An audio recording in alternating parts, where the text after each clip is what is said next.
Tan Sri, Datuk Sri, Datuk Datin, tuan-tuan dan puan-puan warga JPA yang dirahmati Allah Subhanahu Wa Taala. Assalamualaikum warahmatullahi wabarakatuh. Pertamanya, marilah kita memanjatkan rasa syukur sambil mengucapkan kalimah Alhamdulillah kepada Allah Subhanahu Wa Taala kerana dengan limpah kurnia dan hidayatnya jua mengizinkan kita berhimpun walaupun secara di alam maya.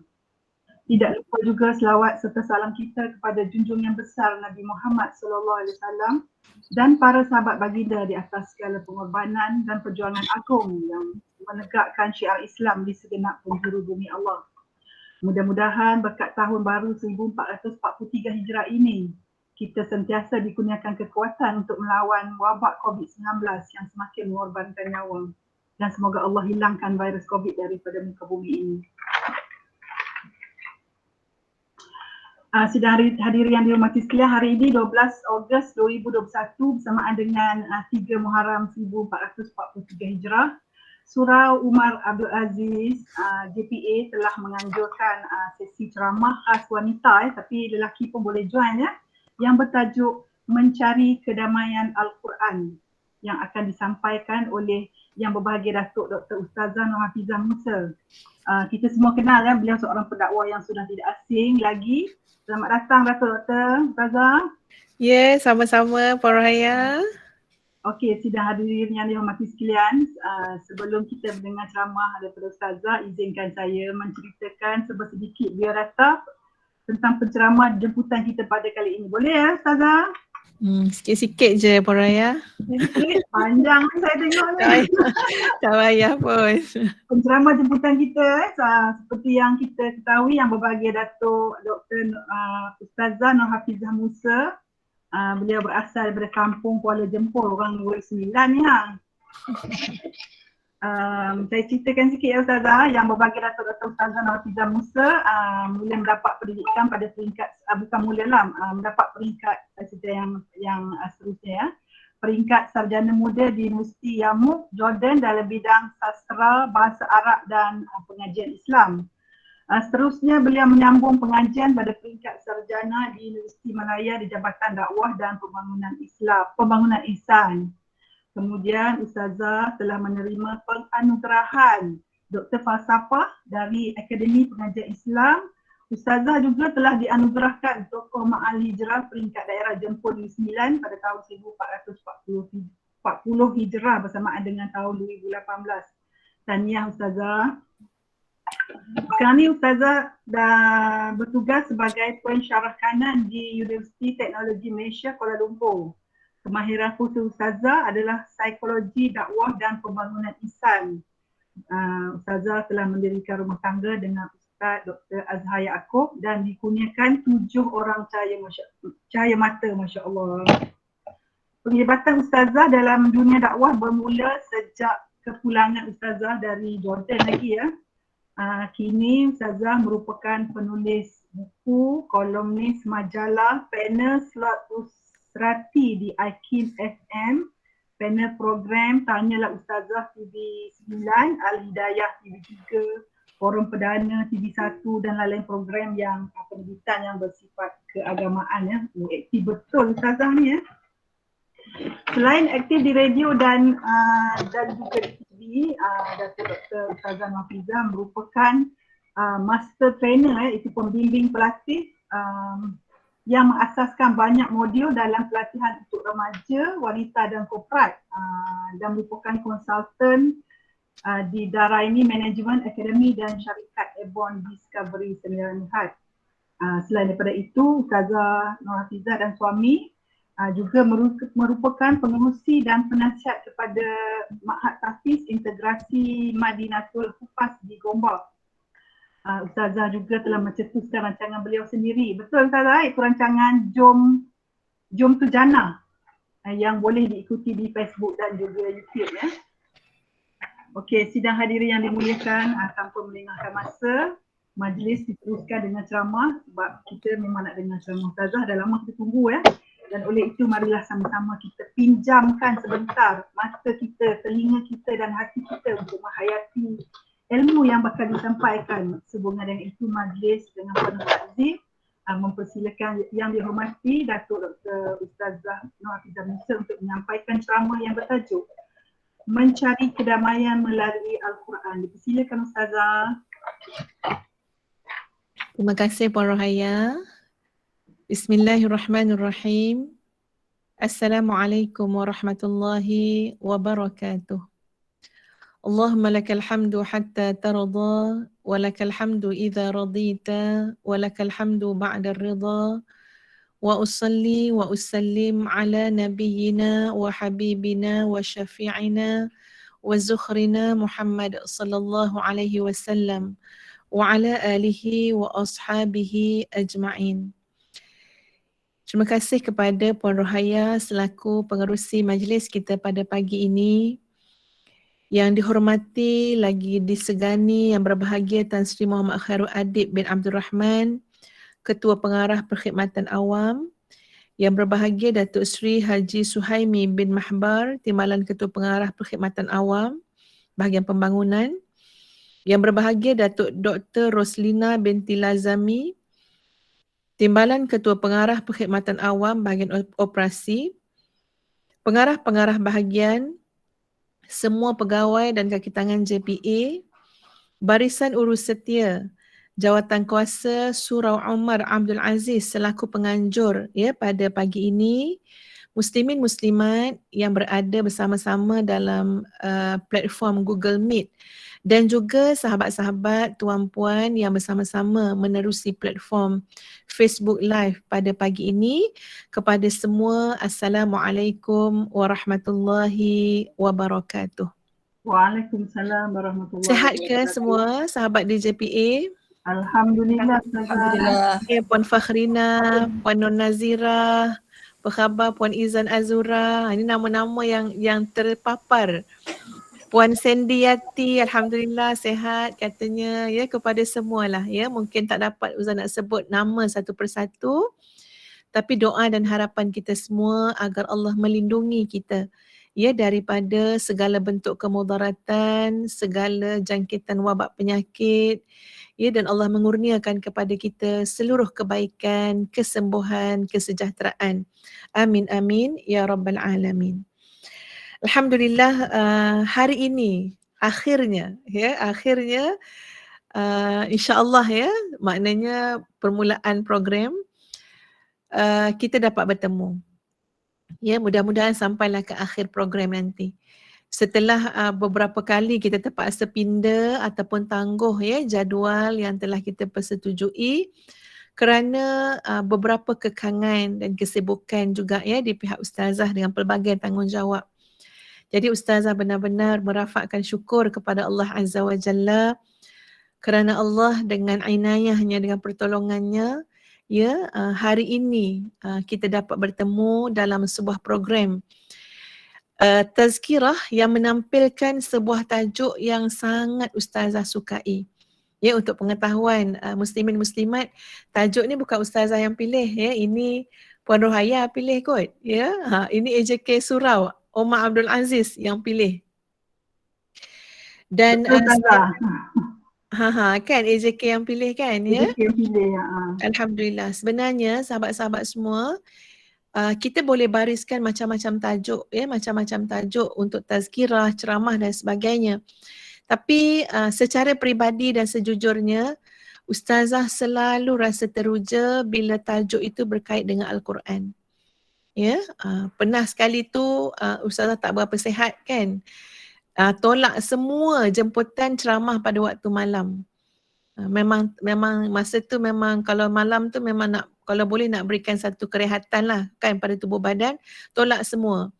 Tapi ada satu sahabat kita menjemput ustazah untuk daurah Al-Quran, untuk ceramah yang menghimpunkan hafizah-hafizah Al-Quran.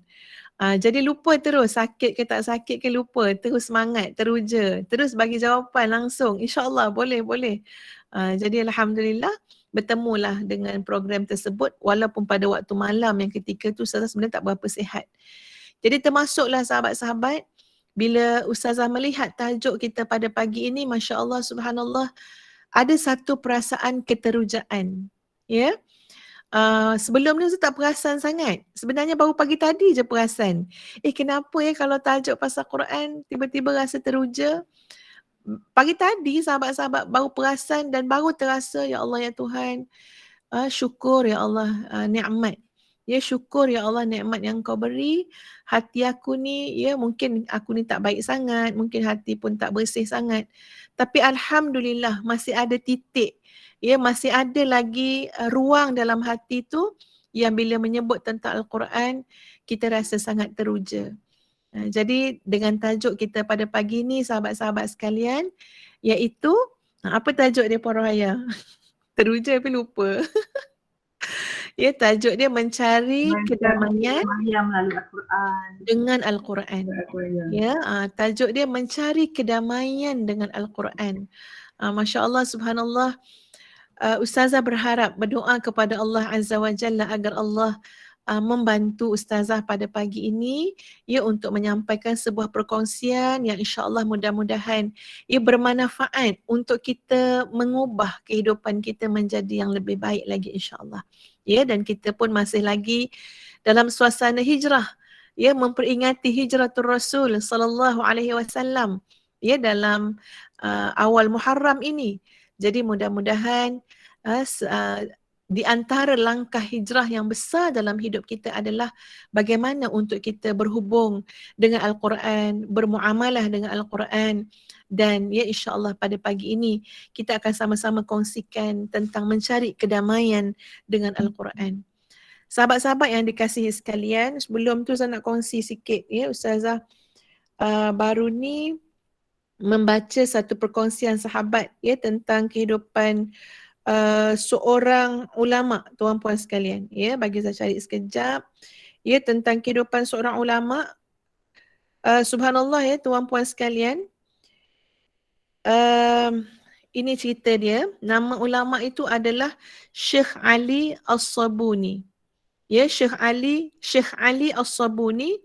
Beliau baru saja wafat, tuan-puan sekalian. Ya, meninggal dunia pada 19 Mac 2021. Ya, jadi ada kisah daripada anak-anak beliau tentang bagaimana kehidupan Syekh Ali As-Sabuni. Ya, kita ni kalau boleh nak ambil pengajaran daripada kisah hidup orang yang dah meninggal dunia kan, ya. Berbanding dengan orang yang masih hidup, kita tak tahu penghujung dia macam mana. Jadi Syekh Ali As-Sabuni ni, tuan-puan sekalian, ya, anak beliau mengatakan, dia kata ayahanda dia akan bangun seawal jam 3 pagi lagi. Ya, dan bila bangun jam 3 pagi tu, Masya Allah, subhanallah, itu adalah masa untuk ayahanda dia tahajud dan menghidupkan solat dia dengan bacaan Al-Quran. Ya, kalau kita tengok dalam hadis Nabi SAW, di mana maksudnya, ya, barang siapa yang mendirikan malam dengan 10 ayat Al-Quran, maka Allah tidak akan menulisnya dalam golongan orang-orang yang lalai. Barang siapa yang menghidupkan malamnya dengan 100 ayat Al-Quran, baca dalam solat, maksud dia, ya, maka Allah akan memasukkan dia dalam golongan Al-Qanitin, iaitu golongan yang tunduk patuh kepada Allah. Barang siapa yang membaca, membangunkan malamnya, mendirikan malamnya dengan 1000 ayat Al-Quran, maka Allah akan memasukkan dia dalam golongan Al-Muqantarin, iaitu golongan yang bertali arus melempah-lempah pahala kebaikan, keberkahan dalam hidupnya, tak terputus langsung. Jadi Masya Allah, Syekh Ali As-Sabuni sebagai salah satu contoh, ya sahabat-sahabat sekalian, kedamaian yang beliau cari dengan Al-Quran dibawa ketika mana malam yang damai. Mana lebih damai? Puan Salihah, Puan Azlin, siang ke malam agak-agak? Mana yang suasana tu lebih nyaman sangat? Ya, terkejut nama-nama yang Ustaz panggil ni kan. Okey, Puan Syuhada jawab malam. M dia panjang ya, malam. Betul. Jadi subhanallah, pada saat malam yang damai, Syekh Ali As-Sabuni mendirikan malamnya dengan Al-Quran, ya, untuk mencari kedamaian. Subhanallah, kata anak beliau, Seawal jam 3 pagi, ayah saya dah bangun dah. Ya, dan bila bangun tu, Masya Allah, Subhanallah, ayah tu akan mengatur tapak kakinya perlahan sangat. Ya, ini akhlak. Ini akhlak orang yang memahami Al-Quran. Ya, ini akhlak orang yang mengambil sumber akhlak daripada Al-Quran dan sunnah Nabi SAW. Kata anak beliau, Abah akan jalan perlahan, semua pergerakannya perlahan, maksudnya bunyi itu supaya tidak kuat. Kenapa? Kerana tidak mahu mengganggu tidur orang lain dalam rumah tersebut. Ya, kita mungkin nak kejutkan anak-anak dengan pasangan kita. Tapi kita terlalu awal kan, ya. Kalau nak kejut pun, anak pun marah juga. Abah kejut pukul 3 pagi, subuh pukul 6 kan, ya. Pasangan kita pun geram juga. Pukul 3 dah kejut, karang lah pukul 5. Ya, jadi itu kena disesuaikan dengan tahap masing-masing. Jadi Syekh Ali As-Sabuni bangun awal sangat dan beliau menjaga adab supaya tidak berbunyi kungkang-kungkang macam tu, nanti terjaga orang tidur. Kemudian bila sudah bangun tahajud sahabat-sahabat sekalian, apa yang berlaku adalah ayah itu akan duduk di perpustakaan, menyalakan lampu meja dia dan mulai menulis ilmu-ilmu yang akan diberikan, akan disampaikan kepada ummah. Sebelum azan subuh berkumandang, ayah dah sedia dah, ya, dengan kunci kereta, dengan sejadah, solat kat masjid. Dan selepas solat subuh, ayah akan membaca sebanyak tidak kurang daripada 3 juzuk Al-Quran. Masya Allah, subhanallah, subhanallah. Ya, Ustazah masa baca tu, sahabat-sahabat ya, tuan-puan sekalian, terpegun, campur termalu, macam-macam lah ya. Sebab apa? Ya Allah, ya Rabbi, kita nak dapatkan 1 juzuk pun. Cuba jawab, sambung Puan Izan. Nak dapatkan sejuzuk pun. Penuh cabaran. Aduh, lah mujahadahnya. Ya, dapat-dapat pagi-pagi tu lah perut lapar lah, nak masak lah, apalah, nak pergi kerja lah, work from home lah. Ya, campur dengan malas lagi kan, ya. Jadi subhanallah, macam mana Syekh boleh melazimi setiap pagi sahabat-sahabat sekalian 3 juzuk Al-Quran. Tuan-puan pernah tak terasa, kita baca 2-3 ayat pun dah rasa tenang. Kita baca 2-3 ayat pun dah rasa damai. Boleh tak bayangkan 2-3 juzuk? Boleh tak bayangkan, ya Allah, masukkan dalam hati kita ni, biar mata kita ni menatap Quran, mendengar Quran, masukkan dalam jiwa kita Quran sampai 2-3 juzuk sehari. Ya, walaupun mungkin kita belum buat lagi, kata Puan Umi, Ustazah baca 3 muka pengantuk dah Ustazah. Ya, betul ya. Bayangkan 3 juzuk dan tengok macam mana yang Syekh Ali As-Sabuni lakukan, beliau tak baca seorang-seorang. Betul lah tu, yang mengantuk tu pasal kita baca seorang-seorang. Kita buat tu secara individu, memang 3 muka surat kan ya, terus tersengguk-sengguk. Sebab itu barangkali ini di antara hikmah kenapa Syekh Ali As-Sabuni melazimi 3 juzuk tu bacaan bersama-sama, ramai-ramai dengan kawan-kawan. Jadi Ustazah membentangkan benda ni, tuan-puan sekalian, ya, terpulanglah bagaimana sahabat-sahabat muslimin muslimat ya memikirkan untuk menyesuaikan dengan kehidupan kita masing-masing. Ya, makna kata kalaulah kita tak boleh dapat sampai 3 juzuk sehari pun, sekurang-kurangnya bolehlah sejuzuk. Tak boleh sejuzuk pun tuan-puan, sekurang-kurangnya 3 helaian. Ya, 3 helaian sehari, tapi tak boleh juga 3 helaian sehari. Ya, biarlah 3 hari sekali. Tak boleh juga 3 hari sekali. Masya Allah, subhanallah ya. Jauhnya lah Al-Quran daripada hati kita. Kita tanya diri kita, sahabat-sahabat sekalian, sekarang ni kalau macam ni, kita tak nak dengan Quran ke? Quran tak nak dengan kita? Kita kadang-kadang tak terasa sangat ya, muslimin muslimat, bila kita kata kita tak nak dengan Quran. Ya, tapi bila kita cakap, kita tanya, timbulkan persoalan di hati kita, kenapa ya Al-Quran tak nak dengan aku? Kenapa ya Al-Quran tak nak dengan mata aku, penglihatan aku? Kenapa ya Al-Quran tak nak dengan pendengaranku, dengan hati aku? So bila kita tanya yang demikian sahabat-sahabat sekalian, ya kita akan rasa sesuatu. Ya Allah, ya Tuhan, kenapa Al-Quran tidak mahu dengan aku? Ya, kenapa suara aku tidak terpilih untuk memaklunkan ayat-ayat suci Al-Quran? Kenapa akal aku tidak terpilih untuk memahami Al-Quran? Kenapa hati aku tidak terpilih untuk menjiwai Al-Quran? Ya, meyakini Al-Quran, itu soalan-soalan kita patut tanya. Ya, masa kita di atas mihrab, tuan puan sekalian, dalam munajat kita, supaya kita rasa malu. Ya, supaya kita rasa bersalah. Supaya kita rasa macam ada sesuatu yang kita kena buat.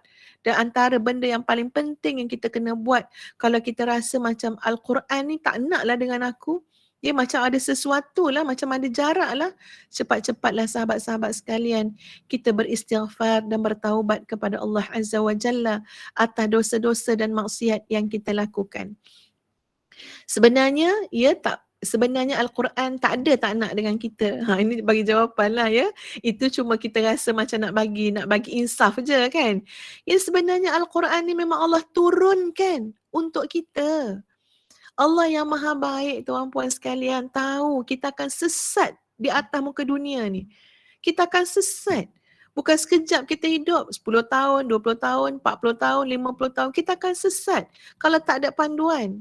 Ya, sebab itu Allah yang maha pengasih lagi maha penyayang menurunkan Al-Quran, kalamullah, ya, kalam Allah kepada kita semua.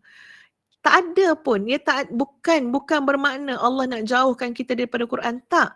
Bahkan Allah panggil, ya ayyuhallazina amanu, wahai orang beriman, ya ayyuhan nas, wahai manusia. Ya, betapa banyak panggilan, seruan Allah berikan kepada kita nak suruh kita dekat dengan kalamullah. Tapi yang Ustazah katakan tadi, ya mungkin jarak antara kita dengan Quran itu berlaku kerana apa? Kerana dosa-dosa dan maksiat yang kita bergelumang di dalamnya. Ya, kita tak istighfar pada Allah, kita tak bersihkan hati.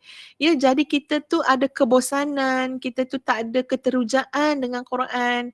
Jadi sahabat-sahabat sekalian, untuk memiliki kedamaian dengan Al-Quran itu, antara lain, ya, langkah yang penting adalah bersihkanlah hati kita dengan istighfar dan taubat kepada Allah Azza wa Jalla. Istighfarlah. Ya Allah, kenapa aku hanya boleh bertahan baca satu muka surat je, sedangkan aku dah melewati umur 50 tahun. Ya, telah melewati umur 40 tahun. Ya, kenapa tak pernah bertambah-tambah? Banyak pula baca Quran masa sekolah rendah lagi. Ya, masa kat kelas ngaji tu kan, cikgu marah-marah, ustazah marah-marah. Ya, belum habis waktu lagi kata ustaz tu kan. Ini teringatlah masa kecil-kecil dulu. Waktu tak habis lagi, baru pukul 2.30, kita habis pukul 4. Baca. Banyak pula kita baca masa sekolah rendah lagi berbanding usia kita 40 sekarang. Berbanding usia kita 50 tahun sekarang. Ya, padahal sepatutnya ya antara kegembiraan, keterujaan, ya kesukaan dan kedamaian kita pada tahap hari ini sepatutnya sahabat-sahabat sekalian ialah ketika mana kita berurusan dengan Al-Quran, baik kita membaca, mempelajari dan sebagainya. Muslimin muslimat yang dikasihi sekalian, soal terpilih tu kita kena fikir selalu. Ya, kena fikir selalu. Aku ni kenapa tak terpilih dengan Quran? Aku ni kenapa tak terpilih untuk memahami Quran? Aku ni kenapa tak boleh rasa tenang dan damai dengan Quran? Kena damai dengan muzik, kena damai dengan macam-macam lah nak bagi damai. Macam-macam cara je nak damai. Oh, saya kena dengar instrumental music ustazah baru rasa tenang. Bila dengan Quran ngantuk. Kita akan terfikir, kenapa ada sesuatu yang tak kena ni dengan hati kita ni. Kenapa ustazah mengangkat perkataan terpilih? Sebab di sana sahabat-sahabat sekalian dalam surah Fatir ayat 32, soal terpilih ini diangkat. Ya, soal terpilih ini disebut dalam surah Fatir ayat 32. Okey, bagi ustazah baca ayat dia. A'udzu billahi minasyaitonir rajim. ثم أورثنا الكتاب الذين اصطفينا من عبادنا فمنهم ظالم لنفسه ومنهم مقتصد ومنهم سابق بالخيرات بإذن الله Dzalika huwal fadlul kabir. Sadaqallahul azim. Thumma awrathnal kitaba alladhina istafaina. Kemudian kami, yakni Allah, jadikan Al-Quran itu untuk diwarisi oleh orang-orang yang kami pilih daripada hamba-hamba kami. Maka antara mereka ada yang berlaku zalim kepada dirinya sendiri, yakni tidak mengendahkan apa yang mereka, tidak mengendahkan kandungan yang ada di dalam Al-Quran. Ada di antara mereka bersikap sederhana dan ada di antara mereka mendahului orang lain dalam berbuat kebaikan dengan izin Allah. Yang demikian itu adalah limpah kurnia yang besar daripada Allah semata-mata. Jadi Al-Quran ni sahabat-sahabat sekalian, Allah pilih, Allah wariskan kepada orang-orang yang terpilih. Masya Allah. Memang benar, orang-orang yang terpilih. Sebab itu kita dapati daripada ayat ni memberi makna, hubungan seseorang dengan Quran, ya tuan-puan sekalian, membentuk 3 kategori manusia. Pertama adalah manusia yang zalim dengan dirinya sendiri. Di tengah-tengah ada Al-Quran dalam hidup kita, ya, ada seruan supaya baca Quran, ada ajakan untuk memahami Al-Quran, maknanya Al-Quran tu sentiasa, ya. Kita tahu ada Al-Quran. Kita diseru untuk baca Quran, untuk cari ilmu Quran. Tapi golongan pertama tadi adalah golongan yang zalim dengan dirinya sendiri. Bukan orang lain buat zalim kat kita, sahabat-sahabat. Ya, kadang-kadang kita selalu rasa akak ni jadi macam ni sebab itulah orang buat akak macam ni. Ya, akak dulu lembut Ustazah tapi sekarang dah jadi ganas dah. Sebab apa orang buat akak selalu? Kita selalu fikir orang lain zalim kat kita, orang lain buat kita, ya. Tapi nada Al-Quran selalu menjelaskan bahawa yang paling zalim dengan diri masing-masing ni adalah diri kita sendiri. Apa bukti zalim tadi dalam ayat ni? Orang yang tidak mengendahkan Al-Quran dalam hidup dia. Dia zalim kat diri sendiri. Dia tak kesian kat diri dia sendiri. Dia lupa bahawa nanti dalam kubur dia seorang-seorang.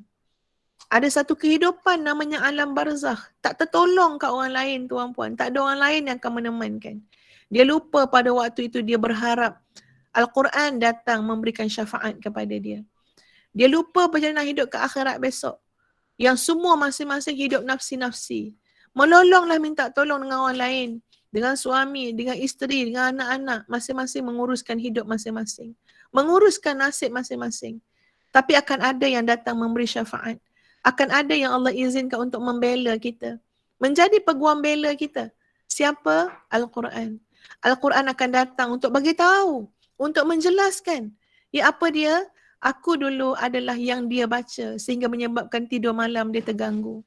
Aku dulu adalah Al-Quran yang dia baca pada waktu siang menjadikan urusan yang sangat sibuk kerana aku.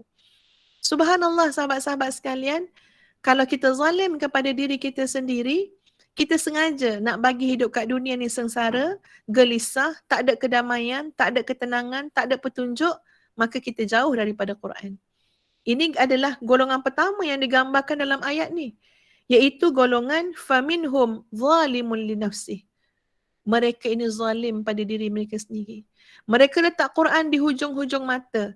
Sibuk beli Quran je. Ya, macam mana kan design terbaru Quran? Kan banyak kan zaman sekarang kan. Ya, Quran waqaf lah. Ya, macam-macam. Quran tajwid. Hampir semua nama-nama Quran, jenis-jenis Quran kita ada. Ya, selalu bila kita nak beli Quran, kita akan cakap, ini nak bagi semangat, nak bagi semangat, nak bagi semangat. Tapi percayalah sahabat-sahabat, hanya insan terpilih saja yang akan benar-benar menghargai dan mensyukuri nikmat Quran.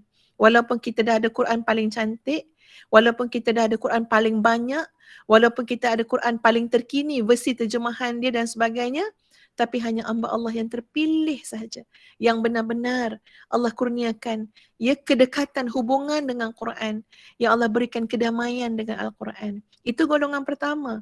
Golongan kedua, wa minhum muqtasid, golongan pertengahan. Ya, golongan yang sederhana.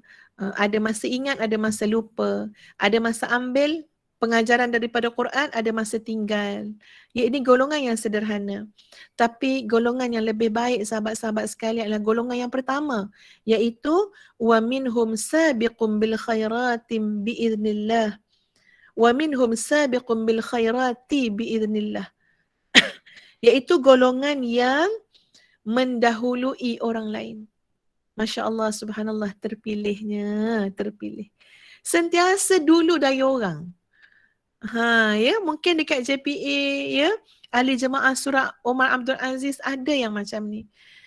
Apa saja ajaran, kandungan, ya, amal soleh yang disarankan dalam Al-Quran, maka akan ada orang terpilih, sahabat-sahabat sekalian, yang selalu mendahului orang lain dalam melaksanakan segala kebaikan yang dijelaskan dalam Al-Quran. Ya, dalam melaksanakan amal soleh yang dijelas dan dihuraikan dalam Al-Quran dengan izin Allah. Ya, Allahu Akbar. Ya, kita ambil contohlah sahabat-sahabat sekalian. Ada orang kan, ya Allah, akhlaknya akhlak Quran. Ya, tertib adab dia dengan Quran ni, Masya Allah. Ustazah pernah, ya tuan-puan sekalian, selalu datang tetamu kat rumah. Ya, selalu tetamu datang kat rumah. Ada tu tetamu ustazah, ada tetamu suami kan, ya. Ada lelaki, ada perempuan sebagai tetamu. Tapi kita perhatikan, ya, maknanya setiap tetamu tu dia ada cara yang lain, berbeza-beza. Saya ambil contoh macam ni. Kalau datang tetamu suami ustazah, ya, biasanya kadang-kadang yang datang tu ustaz-ustaz kan, ya, orang yang fahamlah agama ni. Kita akan dapati sebahagian daripada mereka sangat menjaga. Maksud ustazah, bila mereka bagi salam, ya, dekat depan rumah kita, mereka tak duduk dekat muka pintu. Ini pun satu adab dalam Al-Quran daripada surah An-Nur. Kalau kita baca tafsir surah An-Nur, kita akan bertemu dengan adab ni, sahabat-sahabat sekalian. Bila kita datang rumah orang, kita bagi salam, kita jangan duduk depan pintu, sahabat-sahabat. Kita duduk dekat depan dinding. Kan sebab rumah depan tu mesti ada dinding, ada tingkap, ada pintu kan. Pilih duduk dekat dinding ataupun tingkap yang tertutup. Kenapa? Sebab ini adab. Kita tak mahu nanti yang membuka pintu tu mungkin budak kecil, kanak-kanak, ya. Kita tak mahu nanti ketika mana pintu dibuka, mata kita terus jatuh ke dalam rumah tersebut, dan mungkin dalam rumah itu ada gambaran-gambaran, ada situasi-situasi yang tak selesa untuk dilihat. Mungkin tak sempat tutup aurat lagi ke, mungkin tak sempat nak tolak kain-kain yang belum lipat tu dalam bilik kan, biasa tolak bila orang datang kan, ya. Banyak benda lah yang tak sempat. Tapi dek kerana seorang tetamu tadi berdiri tu duduk kat depan pintu, jadi bila dibuka oleh sesiapa pun dalam rumah tu, maknanya mata tu cepat dihantar ke dalam, yang menyebabkan orang dalam rumah tak selesa. Subhanallah, sampai tahap tu tuan-puan sekalian kita melihat manusia yang memahami Al-Quran, ya Allah izinkan untuk berakhlak dengan akhlak Al-Quran. Ya, menjaga adab. Ini tadi tu saya ambil contoh je. Ya, banyak lagi contoh-contoh yang lain. Wala tamshi fil ardi marha. Kamu jangan berjalan di atas muka bumi dengan nada yang sombong, dengan jalan yang sombong. Jalan sombong ni banyak maksud dia tuan-puan. Ia jalan dengan rasa sum'ah, dengan rasa riak, takabur. Tengok saya, hebat tak saya, bagus tak saya, masyhur tak saya. Itu pun adalah jalan dalam bentuk jalan yang sombong. Ataupun kita pakai pakaian dengan penuh kesombongan, tak nak sama macam orang lain, aku ni lain, kamu lain. Itu juga adalah gambaran kepada kesombongan. Ataupun berjalan di atas muka bumi, tidak tunduk dan patuh kepada titah perintah Allah. Itu juga jalan kesombongan. Mana kita tahu semua ini? Ini adalah ajaran yang ada di dalam Al-Quran, di mana ajaran itulah yang memberikan kedamaian kepada kita. Kita jangan salah faham, sahabat-sahabat. Kita jangan salah faham hanya memikirkan bahawa damai ketika mana baca. Jadi kita baca tapi tak beramal. Kita baca tapi tak buat pun apa yang Quran suruh, tak tinggal pun apa yang Quran suruh tinggal. Itu bukan cara kita bermuamalah dengan Quran. Kedamaian yang kita dapat daripada Al-Quran, tuan-puan sekalian, bermula dengan baca Quran sampailah kepada kita meletakkan kalimah Allah ini di tempat yang paling tinggi. Semakin kita melakukan yang demikian, semakin dahsyat dan luar biasa kedamaian dan ketenangan yang akan Allah berikan. muslimin muslimat, yang namanya Syekh Said Qutb. Syekh Said Qutb, tuan-puan sekalian, subhanallah, beliau adalah pengarang, pengarang menghasilkan tafsir fi dhilalil Quran, di bawah lembayung Al-Quran.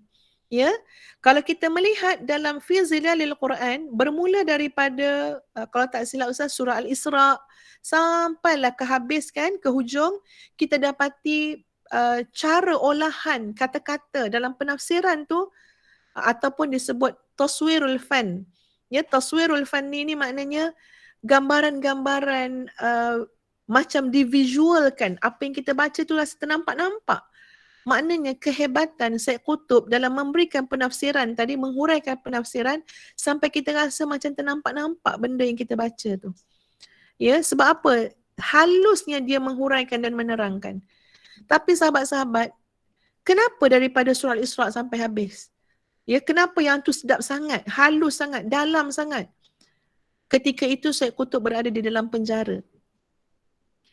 Berada dalam sel penjara yang sempit.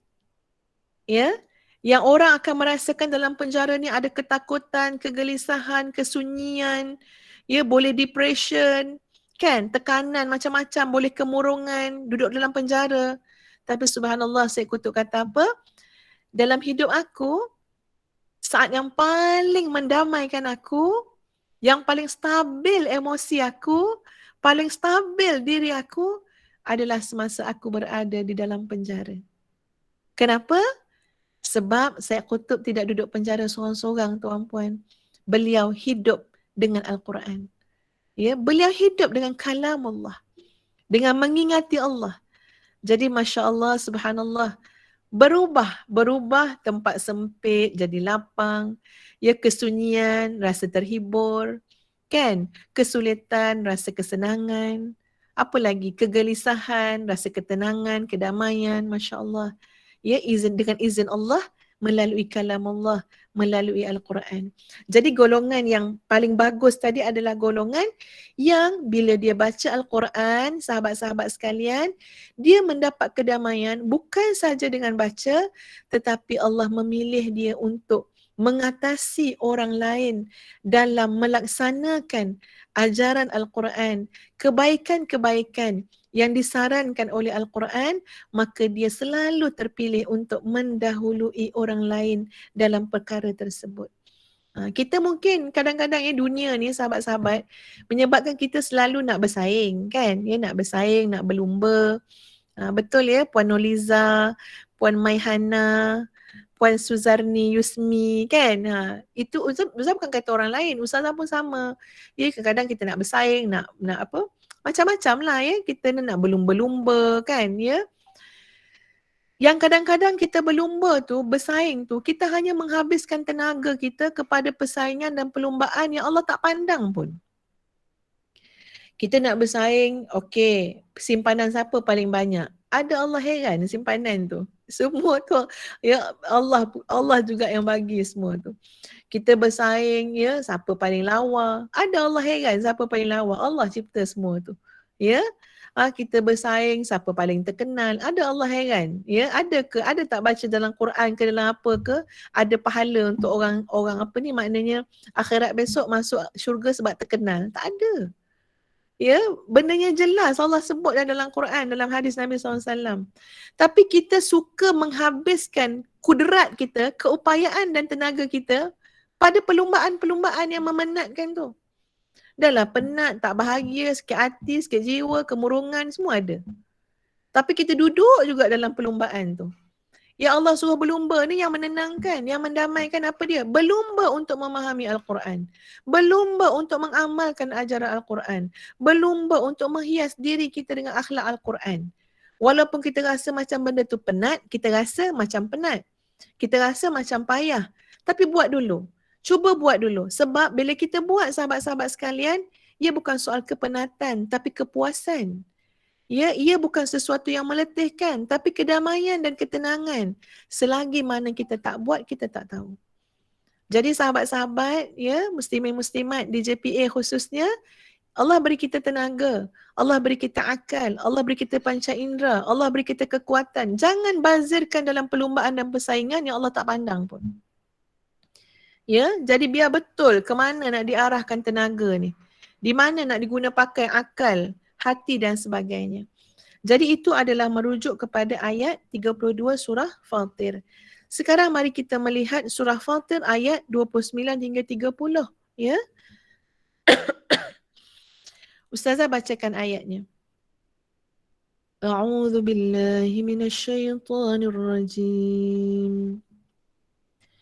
Innal ladzina yatluna kitaballahi wa aqamus salata wa anfaqu mimma razaqnahum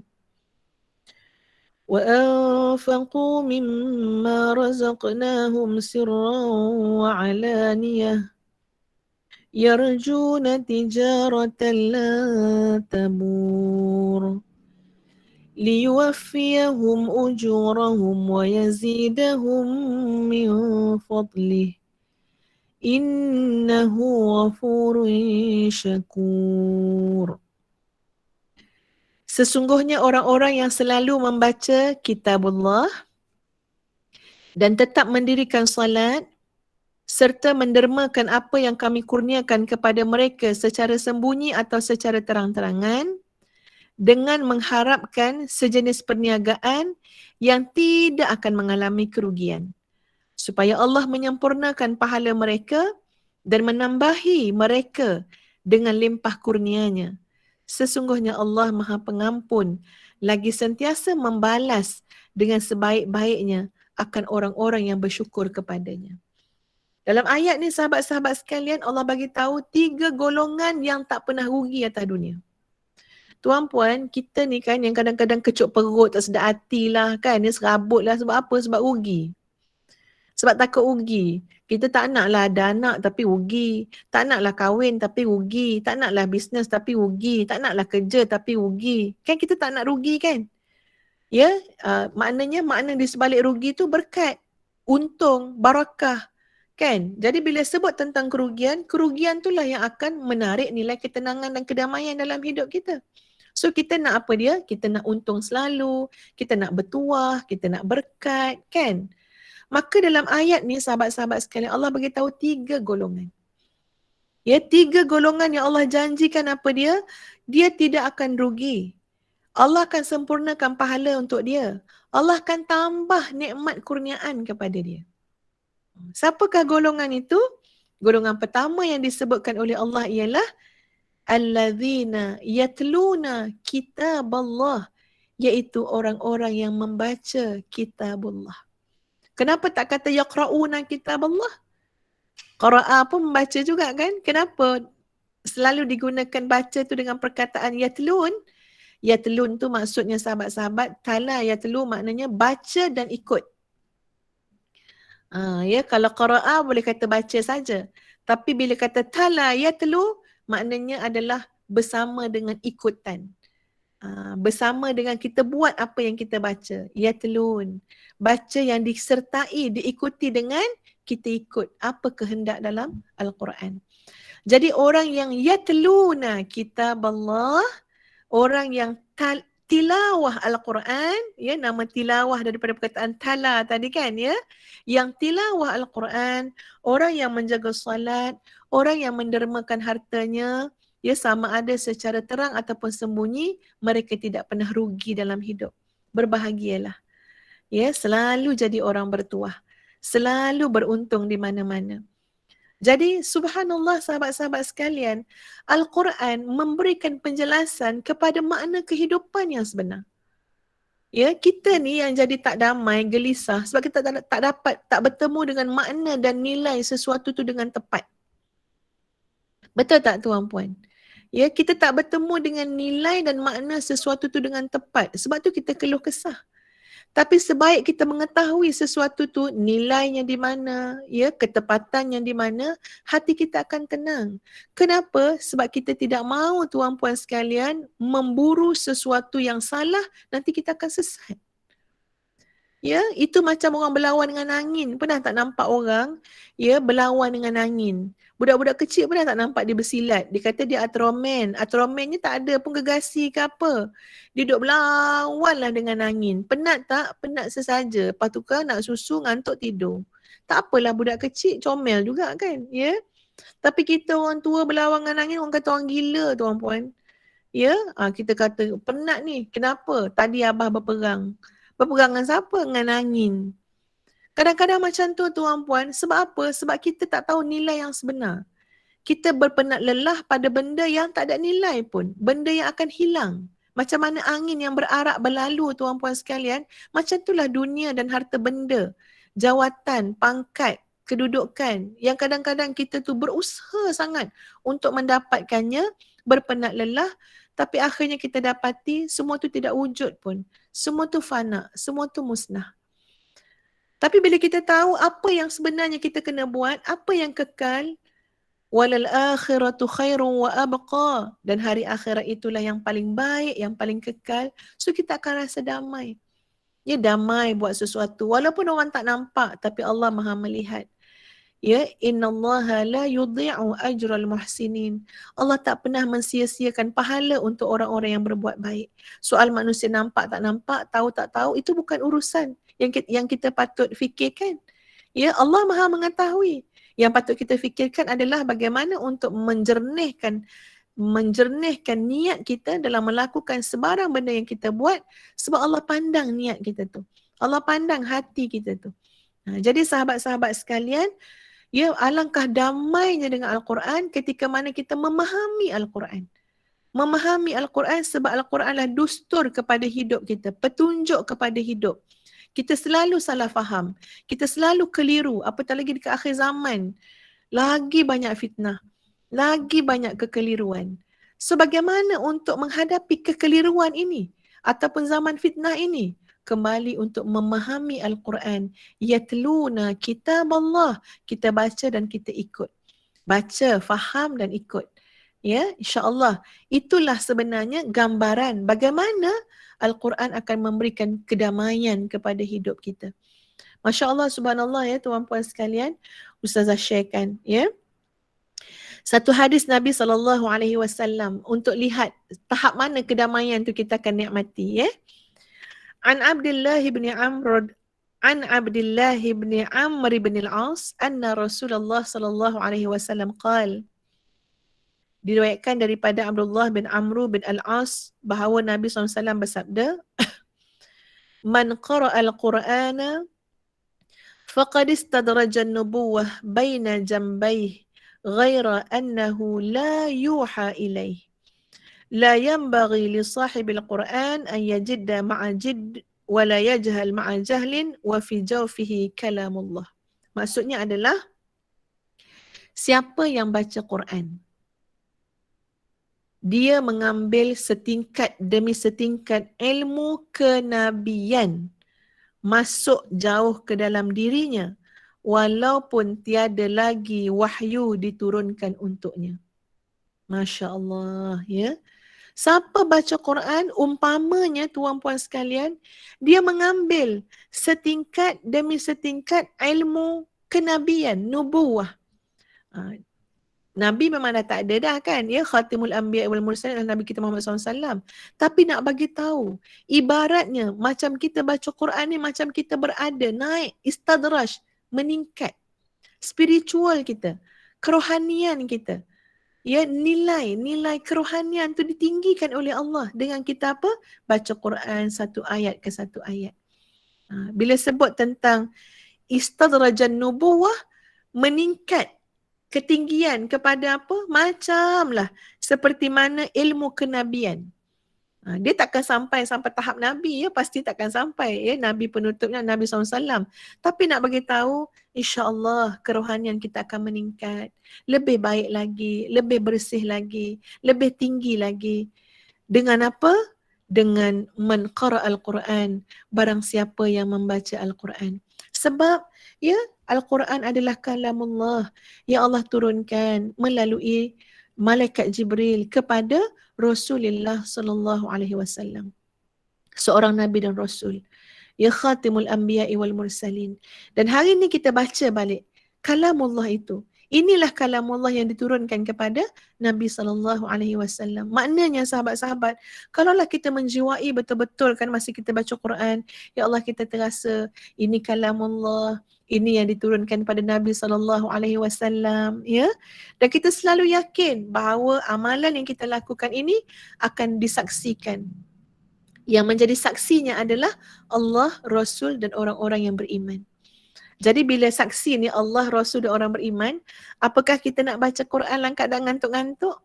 Apakah kita nak baca Quran dalam keadaan yang paling teruk? Apakah kita nak baca Quran dalam keadaan yang sambil-sambil lewa? Dalam Quran sebut, A'udzubillahi minasyaitonirrajim, wa qul i'malu fasayarallahu 'amalakum. Hendaklah kamu beramal, wa qul i'malu fasayarallahu 'amalakum wa rasuluhu wal mu'minun. Hendaklah kamu beramal. Kita ambil contoh dalam konteks baca Quran. Bacalah Quran. Ya, maka Allah melihat kamu baca Quran. Rasul melihat kamu baca Quran. Orang beriman akan menjadi saksi kamu baca Quran. Agak-agak kalau inilah yang kita faham daripada ayat tadi, kita nak baca sambil lewat ataupun kita nak baca sungguh-sungguh, Allah yang melihat ni. Rasul akan jadi saksi ni. Orang beriman akan jadi saksi. Pastilah kita punya semangat tu tuan-puan sekalian, kita nak buat dengan sehabis baik. Ya, nak baca dengan sebaik-baiknya. Alah kita bayangkan kalau ada CCTV je lah, work from home, tapi bekalkan setiap orang tu CCTV. Ya, bos boleh tengok dekat pejabat. Ya, ada center yang bos boleh monitor semua orang. Sebab apa? Work from home tapi ada CCTV. Agak-agak tuan-puan macam mana performance kerja kat rumah? Nak tak, ada tak yang pakai baju kurung kat atas, kat bawah masih seluar tidur lagi? Ya, kalau ada CCTV lah, kan? Macam mana agaknya? Masya Allah, yang itu pun baru sekadar manusia letak CCTV pun kita boleh bayang dah beza macam langit dengan bumi kadang kita punya beza, persembahan pekerjaan kita, performance kita. Ya, jadi ini adalah satu perkara yang kita kena faham sahabat-sahabat. Amalan yang kita buat, kita baca Quran, kita faham Quran, segala macam lah khusus dengan Quran, Allah akan lihat. Allah Maha melihat. Ya, Rasul, orang-orang beriman akan jadi saksi. Dan Allah akan bagi tahu balik kepada kita apa yang kita buat. Bayangkan akhirat besok, ketika mana dibentangkan. Ya, sahabat sama-sama kerja kat JPA, contohnya Puan Nurul Auni. Ya, dibentangkan dia baca Quran 1 juzuk sehari. Ya, dia hidup beramal dengan Quran, dia merujuk kepada Quran. Ya, dia ni malam pun boleh bangun malam untuk baca Quran 100 ayat ke, 1000 ayat ke, 10 ayat ke. Ya, bayangkan kita dengar benda tu akhirat besok. Kawan kita kenal dia, sama tempat kerja, tiba time untuk kita jauh daripada Quran. Ada baca Quran bila bulan Ramadan, lepas tu tunggulah bulan Muharram, lepas tu tunggu 3 bulan lagi, jenguk lagi. Itu pun tak pernah khatam-khatam. Dah 10 tahun tak pernah sempat khatam walau sekali. Masa tu carilah apa kita nak bagi hujah di hadapan Allah. Orang buta pun boleh hafal Quran. Ya, orang kurang upaya pun boleh baca Quran walaupun punyalah sukarnya tuan-puan nak kena belajar braille dan sebagainya. Kita yang elok-elok, sehat, celik, sempurna ni, apa alasan kita nak bagi nanti ya di hadapan Allah? Kenapa kita jauh daripada Al-Quran? Alasan apa? Ya. Ustazah ada satu kitab satu buku tapi sahabat Ustazah pinjam. Tentang golongan orang tua yang hafaz Quran. Kita nak bagi alasan apa nanti? Ya, kalau kita ni tak tua macam orang tu. Orang tu tuan-puan sekalian umur 70 tahun baru start hafaz Quran. Ambil masa 8 tahun. Umur 70. Kita umur 40 pun rasa macam dah terlepas peluang dah. Ya, tapi subhanallah umur 70, ya, 8 tahun tak silap ustazah ataupun 9 tahun dia cari jalan hafaz Quran sehingga kan dia sanggup pindah duduk dekat sebelah rumah anak dia dan rumah yang kat sebelah rumah anak tu lebih kecil daripada rumah dia yang sebenar. Kenapa dia sanggup pindah? Sebab dia nak ada orang yang mudah untuk tasmik bacaan Quran di lepas asar. Hidup dia berfikir macam mana nak mendekatkan hubungan dengan Quran. Ya, akhirnya dia dapatlah hafaz umur 79 tak silap, dapatlah bergelar seorang hafizah Quran. Dan dia kata itu adalah kepuasan dalam diri dia sebab dia takut bertemu Allah dalam keadaan hati dia kosong. Ya, kosong, tak ada ayat Quran, tak ada kalamullah. Sebab kalamullah bagi penghafaz Quran ya tuan-puan, kalamullah ni disimpan dalam hati orang-orang yang hafaznya. Ya, sebab itu pada Ustaz pernah baca satu kisah kan, masa ada satu peperangan mana di Rusia ke apa kan ya, penjajahan dan sebagainya lah. Pembunuhan etnik kan ya, nak bunuh orang-orang orang-orang apa ni, orang-orang Islam dan sebagainya. Mereka menyuruk dalam parit lah ya, dalam lubang lah apa semua, dan Al-Quran semua dibakar kan. Tapi subhanallah, Allah memelihara Al-Quran melalui hafazan hamba-hamba yang terpilih.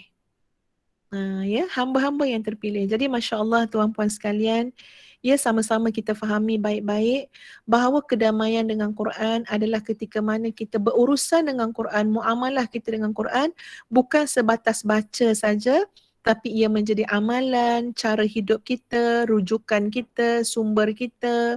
Ya, kita tengok ayat-ayat, kemudian kita tenang dengan ayat-ayat tersebut, kisah-kisah dalam Quran, kita ambil pelajaran, ambil pengajaran. Maka itulah gambaran kedamaian yang Allah akan berikan kepada orang-orang ya yang menjaga hubungan dengan Quran. Orang-orang yang sanggup berkorban siang atau malamnya untuk berikan hak-hak Al-Quran, maka Allah akan pasti mengurniakan kepada golongan ini kedamaian di dunia dan juga di akhirat. Sahabat-sahabat sekalian, Ustazah nak bacakan sepotong doa ya. Doa yang merujuk kepada Al-Quran lah ya, sebab kadang-kadang kita berdoa tapi bahagian doa untuk Quran tu kurang. Kita doa-doa pasal harta kita doa-doa pasal pangkat kita doa-doa pasal anak kita. Tapi nak cari dalam doa kita tu part mana yang berkait dengan Quran. Kadang-kadang kita terlepas pandang ya. Jadi Ustazah bacakan doa. Panjanglah doanya ya. Panjang, gabungan doa-doa. Mudah-mudahan ya sahabat-sahabat semua pada pagi Khamis yang penuh barakah ini ya kita aminkan ya, kita mohon supaya Allah perkenankan doa yang Ustazah baca ini, yang Ustazah rafakkan kepada Allah Azza wa Jalla. Ya, mudah-mudahan kita mendapat bahagian yang terbaik ya daripada Allah tentang Quran dalam kehidupan kita. Baik. Sadaqallahul azim, sadaqallahul azim, alladzi la ilaha illa huwal mutawahhidu fil jalal, bikamalil jamal, ta'ziman wa takbira, المتفرد بتصريف الأحوال على التفصيل والإجمال تقديرا وتدبيرا، المتعالي بعظمته ومجده الذي نزل الفرقان، نزل القرآن على عبده ليكون للعالمين نذيرا. اللهم لك الحمد على ما أنعمت به علينا من نعمك العظيمة وآلائك الجسيمة، حيث أنزلت علينا خير كتبك وأرسلت إلينا أفضل رسلك وشرعت لنا أفضل شرائع دينك. Ya Allah, bagimulah segala puji-pujian atas segala nikmat yang telah Engkau kurniakan kepada kami daripada nikmat-nikmat yang hebat, seperti Engkau telah menurunkan kepada kami sebaik-baik kitab-Mu dan Engkau telah mengutuskan kepada kami seafdal-afdal Nabi pesuruh-Mu dan Engkau telah mensyariatkan kepada kami seafdal-afdal syariat agama-Mu. Dan Engkau telah menjadikan kami min khairi ummatin, sebaik-baik ummah yang dikeluarkan untuk manusia, yang mengajak kepada kebaikan dan mencegah kemungkaran. Wa tu'minu billah, dan yang beriman kepada Allah. Dan Engkau telah memberi petunjuk kepada kami, petunjuk dalam agama kami, yang Engkau redha kepada kami. Wa faradtahu ala ibadik, dan Engkau telah memberi petunjuk kepada kami atas apa jua yang Engkau fardukan ke atas hamba-hamba-Mu. Allahumma inna abiduka, banu abidika, banu imaika. Wahai Allah, sesungguhnya kami semua ini adalah hamba-Mu. Kami adalah anak kepada hamba-Mu yang lelaki. Kami adalah anak juga kepada hamba-Mu yang perempuan. Nawasina biyadik, madin fina hukmuk. Sesungguhnya nasib kami dalam genggaman-Mu. telah kami lalui segala ketentuanmu, telah adil pada kami segala pilihanmu, ketentuanmu. Nas'alukallahumma, lalu kami memohon ya Allah daripada kamu, bikulli ismin huwa lak, dengan semua nama yang ada padamu, samaita bihi nafsak, yang engkau namakan dirimu dengan nama-nama itu, aw anzaltahu fi kitabik, ataupun semua nama-nama yang engkau turunkan dalam kitabmu, aw 'allamtahu ahadan min khalqik, ataupun nama-namamu yang engkau ajarkan salah seorang daripada hamba-hambamu, aw ista'tharta bihi fi 'ilmil ghaibi 'indak, ataupun yang tersimpan dalam ilmu ghaib di sisimu, an taj'alal Qur'anal 'azim, supaya engkau menjadikan bagi kami akan Al-Quran itu rabi'a qulubina, Al-Quran menjadi taman bunga di hati kami, penghibur di hati kami, keindahan di hati kami, wa nura sudurina, dan cahaya dalam dada kami, wa jalaa ahzanina, dan juga penghilang kepada kesedihan kami, penghibur kepada kesedihan kami, wa dhihaba humumina wa ghumumina, dan penghapus kepada kegelisahan dan kesulitan kami. Allahumma dzakirna minhu ma nasina wa 'allimna minhu ma jahilna warzuqna tilawatahu ana al-laili wa atrafan nahar 'ala al-wajhi alladhi yurdika 'anna. Allahumma ij'al Qur'ana lana fid dunya qarina وفي القبر مؤنسا وفي القيامة شفيعا وعلى الصراط نورا وإلى الجنة رفيقا ومن النار سترا وحجابا وإلى الخيرات كلها دليلا وإماما بفضلك وجودك وكرمك يا كريم يا عظيم يا غفور يا رحيم. Ya Allah, jadikanlah Quran untuk kami di dunia ini sebagai teman, dalam kubur sebagai penghibur, pada hari kiamat sebagai pemberi syafaat, di atas titian sirat sebagai cahaya, menuju ke syurga sebagai teman dan pengiring, dan daripada azab neraka jadikanlah Al-Quran sebagai benteng dan hijab, dan kepada perkara-perkara yang baik jadikanlah Al-Quran sebagai petunjuk. Dengan kurniaanmu ya Allah, kepemurahanmu, kemuliaanmu, ya Karim, ya Azim, ya Ghafur. Ya Allah, berilah kami hidayah dengan hidayah Quran. Jauhkanlah kami daripada neraka bikaramatil Quran, dengan kehormatan Quran. Warfa' darajatana bifadilatil Quran. Angkatlah darjat kami dengan keistimewaan kelebihan Al-Quran. Wa kaffir anna sayyiatina bitilawatil Quran, dan hapuskanlah dosa-dosa dan kejahatan kami ya Allah dengan kami tilawatul Quran, membaca Quran. Ya dzal fadli wal ihsan. Wa sallallahu ala Muhammad wa ala ali Muhammad walhamdulillahi rabbil alamin. Taqabbalallahu minna wa minkum ya karim. Astaghfirullahal azim, astaghfirullahal azim li wa lakum. Assalamualaikum warahmatullahi wabarakatuh. Amin, amin ya rabbal alamin. Alhamdulillah, Masya Allah. Demikianlah tadi ceramah yang telah disampaikan oleh yang berbahagia Datuk Dr. Ustazah Hafizah Musa. Begitu banyak sekali ya pengajaran dan pelajaran yang kita dapat. Saya doakan semoga kita menjadi golongan yang mendahului, ada Ustaz sebut tadi, mendahului dari orang lain dalam membaca Al-Quran ya.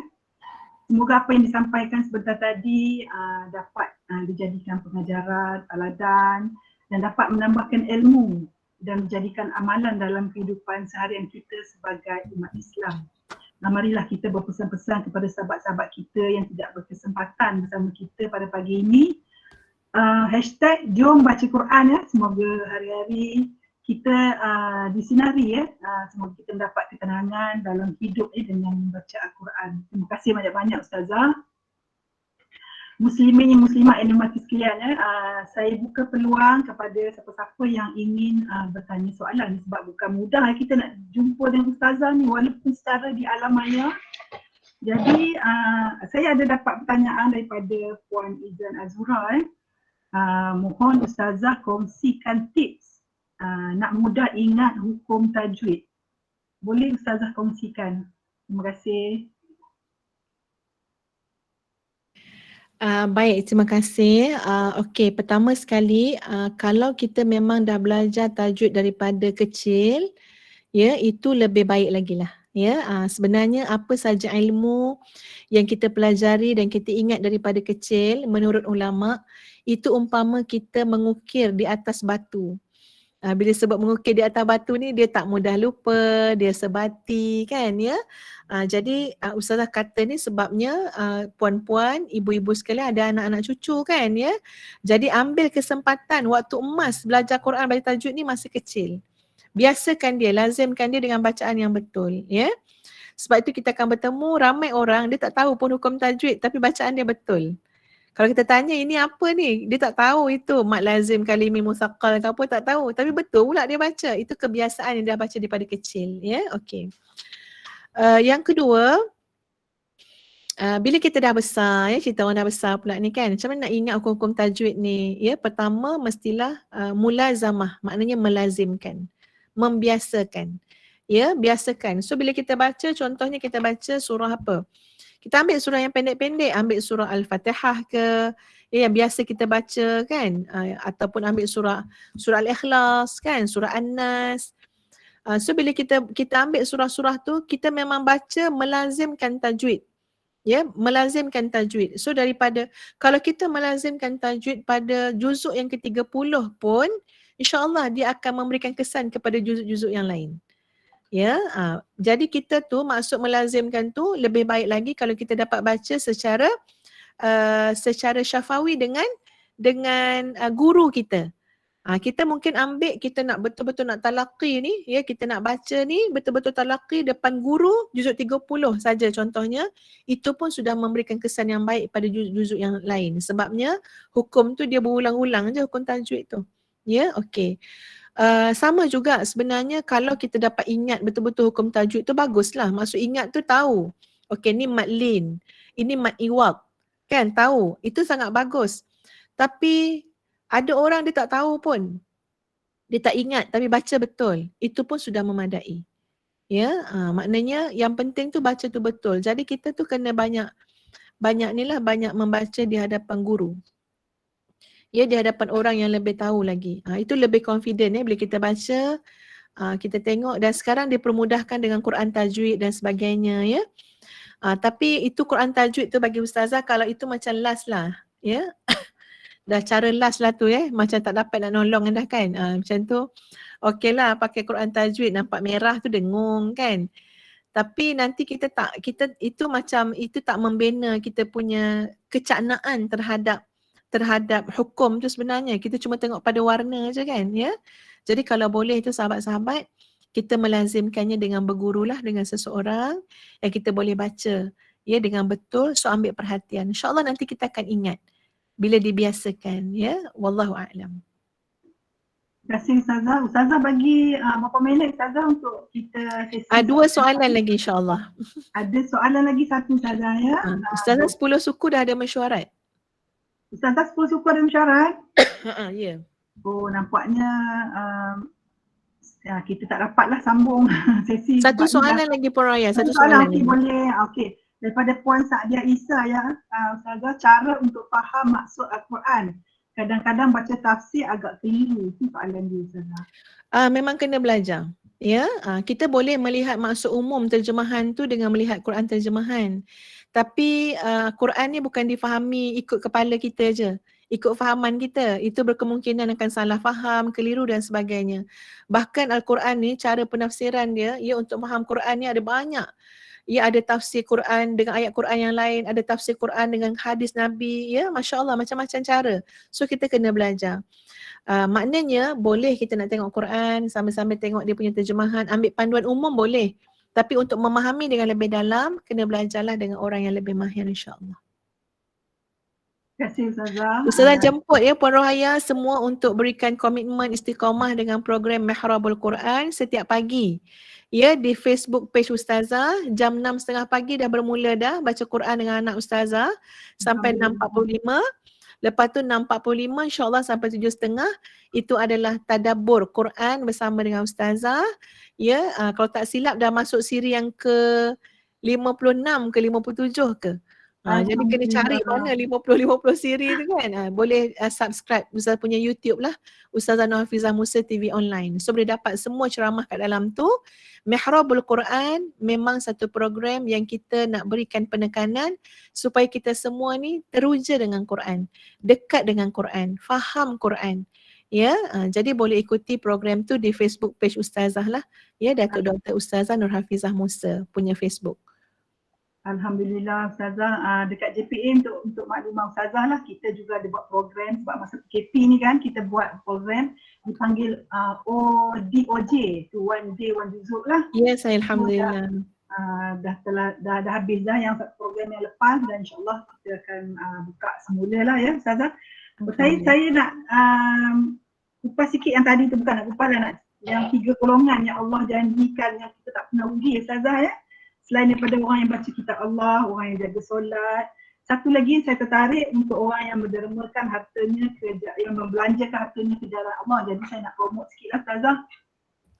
Pasal infak kompleks pembangunan Pasar Dun Ustazah ya. Tafiz Madinatul Kupas. Ya.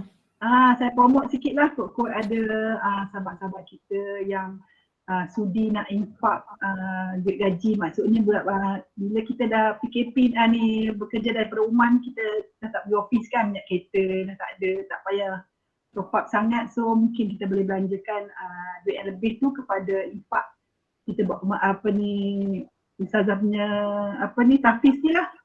Jadi saya ada dan nanti saya minta Rusty akan kamikan dekat email ke apa ke ya. Okey, kalau rasanya sampai macam ni dah sekarang 10.12 Ustazah nak pergi meeting. Jadi saya rasa berakhirlah sesi ceramah kita pada pagi ini. Saya bagi pihak Ustaz Urusia Jawatan Kuasa Surah Umar Abdul Aziz JPA ingin merakamkan setinggi-tinggi ucapan terima kasih dan penghargaan kepada Yang Berbahagia Datuk Ustazah Hafizah Musa di atas kesudian menyampaikan ceramah pada hari ini ya. Rasa sangat berpuas Ustazah ya. Jadi sekian saja pada majlis kita pada pagi ini. Saya akhiri majlis ini dengan lafaz yang mulia ya. Wabillahi taufiq wal hidayah. Assalamualaikum warahmatullahi wabarakatuh. Waalaikumsalam. Terima kasih Ustazah. Jazakallah Ustazah. Ya. Assalamualaikum. Saya nak lupa nak ambil gambar. Ya, tahu. Minta semua ready, Rustia ready kan untuk ambil gambar. Senang semua.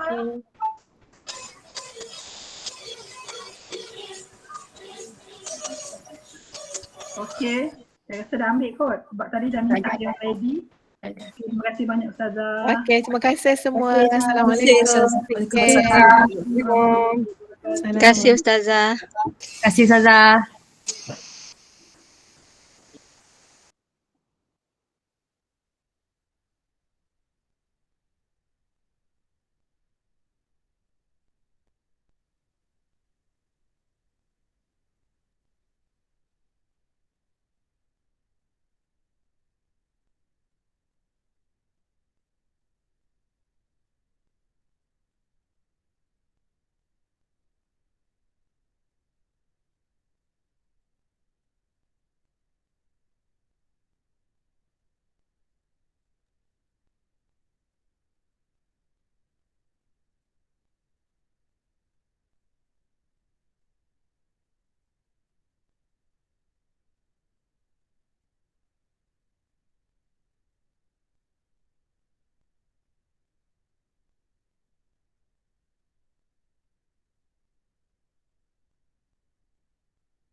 Terima kasih Kak Ayah. Tahniah Syabas. Alhamdulillah. Terima kasih.